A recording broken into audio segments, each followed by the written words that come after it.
तर आपलं गावरान पद्धतीने झणझणीत असं माशाचं कालवण तयार आहे. तर रेसिपी शेवटपर्यंत बघा. नमस्कार, मी महिमाज रेसिपीमध्ये तुमचं अगदी मनापासून स्वागत आहे. तर आज इथे आपण गावरान पद्धतीने माशाचं कालवण बघणार आहोत.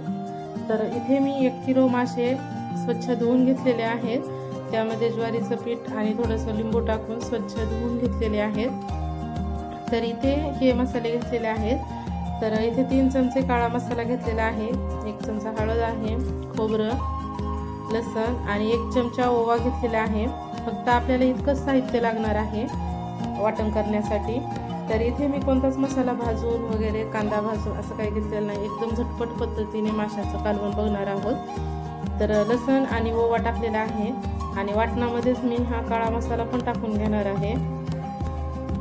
तर इथे बघा खोबरं टाकायचं.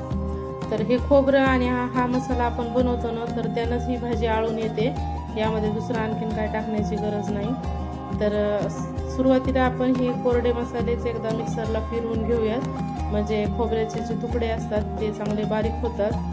तर इथे बघा मिक्स करून फिरवून घेतलेला आहे. तर आता चमच्यानं हा सगळा मसाला गोळा करायचा आणि त्यामध्ये आणखीन आपण पाणी टाकून घेऊ. तर इथे असा गोळा करून घ्यायचा. मिक्स करून झाला की त्यामध्ये पाणी टाकायचं आणि पुन्हा बारीक पेस्ट होईपर्यंत मिक्सरला बारीक पेस्ट अशी करून घ्यायची. तर तुम्हाला विनंती आहे की तुम्ही हा व्हिडिओ कुठून बघता ते मला कमेंट करून सांगा, म्हणजे मला तुमचे व्हिडिओच्या शेवटी आभार मानता येईल. तर इथे बघा बारीक अशी पेस्ट तयार आहे. तर आता हा आपण मसाला, हे माशाचे पीस धुवून घेतलेले आहेत, त्यावर डायरेक्ट हा मसाला टाकून द्यायचा. तर म्हणजे आपल्याला मसाला हा तेलामध्ये टाकायचा नाही, तर ह्या पिसाला लावायचा. तर ही एकदम वेगळी पद्धत आहे, तुम्ही अशा प्रकारे एकदा करून बघा. तर हा मसाला पूर्ण माशांना छान असा मिक्स करून घ्यायचा. इथे बघा मी पूर्ण माशांना हा मसाला लावून घेणार आहे. तर एकदा छान मिक्स करून झाला की आपण हे 5 ते 6 मिनिट साईडला ठेवून देणार आहोत, म्हणजे माशांच्या आतपर्यंत हा मसाला गेला पाहिजे, मुरला पाहिजे. तर मसाला लावून झालेला आहे, आता साईडला ठेवून देऊ. तर इथे बघा मी कढई तेल गरम करण्यासाठी ठेवलेली आहे. त्यामध्ये आपण 2 चमचे तेल टाकून घेऊया. तुम्ही आवश्यकतेनुसार कमी जास्त करू शकता. तर इथे तेल छान गरम झालं की त्यामध्ये हे माशाचे पीस टाकायचे. तर इथे बघा सुरुवातीला मी चमच्याने 1-2 पीस टाकणार आहे, कारण तेल गरम आहे तर हातावर उडू शकतं. तर 2-3 पीस टाकणं झाले की सगळे पीस टाकायचे. इथे बघा आणि ह्या तेलामध्ये मासे पूर्ण 1-2 मिनिट आपण ह्या तेलात छान परतून घेणार आहोत. इथे मसाला लागलेला होता टोपल्याला, तर तेही मसाला टाकायचा. तर आता आपण या तेलामध्ये 2 ते 3 मिनिट छान मासे परतून घ्यायचे. इथे बघा तेलामध्ये छान एकदा परतून घ्यायचे, म्हणजे भाजी अशी खमंग होती तेलामध्ये परतून घेतल्यानंतर. इथे बघा आणि तेलामध्ये परतून झाले की तुम्ही ते कलर बघू शकता की किती सुंदर अशी भाजी दिसते. तर आता त्यामध्ये चवीनुसार मीठ टाकायचं. मीठ टाकून झालं की पुन्हा एकदा छान मिक्स करून घ्यायचं. तर तुम्हाला हवे असेल तर तुम्ही असेच याच्यावर प्लेट ठेवायची आणि कोरडे असेच सुके मासेही खाऊ शकता, खूप छान लागते. पण इथं मी रश्श्याची भाजी बनवणार आहे, तर त्यासाठी मी इथं पाणी टाकते. सुरुवातीला थोडंच पाणी टाकायचं आणि एकदा छान मिक्स करून घेऊ.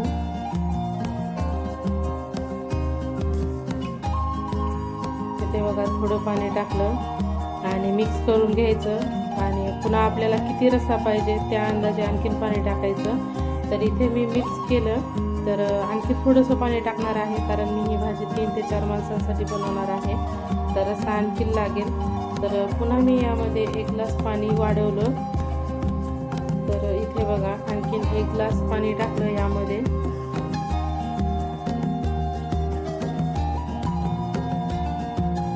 तर आता एकदा छान मिक्स करून घेऊ. मिक्स करून घ्यायचं आणि माशांना जास्त हाताळायचं नाही, कारण पीस लवकर शिजतात, मग ते लगेच फुटू पण शकतात. त्यामुळे आपण मीठ व्यवस्थित टाकलेलं आहे. तर आता फुल गॅसवर एक उकळी येईपर्यंत मोठा गॅस ठेवू आपण. इथे तुम्ही बघू शकता की भाजी एकदम घट्टसर अशी दिसते. तर आता मोठा गॅस करून एक उकळी येऊ देऊ.